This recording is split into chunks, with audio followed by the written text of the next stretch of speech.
पसायदान हे ज्ञानेश्वरीच्या विवेचनाला आलेलं एक अमृत मधुर असं फळ आहे.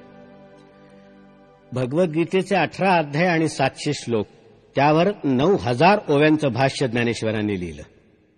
पसायदानच्या 9 ओव्या म्हणजे त्या 9000 ओव्यांचा काढलेला सारांश आहे. आता विश्वात्मके देवे, पसाय म्हणजे प्रसाद, हे प्रसाददान ज्ञानेश्वरांनी मागितलेलं आहे विश्वात्मक देवाजवळ. प्रसाद शब्द सुद्धा चांगला आहे. प्रसादे सर्व दुःखानां हानिरस्य उपजायते. अंतःकरणाची प्रसादता, अंतःकरणाची प्रसन्नता, अंतःकरणाचा प्रल्हाद, हा त्या प्रसाद शब्दाचा अर्थ. पण ज्ञानेश्वरांनी त्याचा वापरलेला जो मराठी पर्याय आहे तो अधिक आस्वाद्य आहे, पसाय. हा प्रसाद ज्ञानेश्वरांनी कोणाजवळ मागावा? हा प्रसाद सुद्धा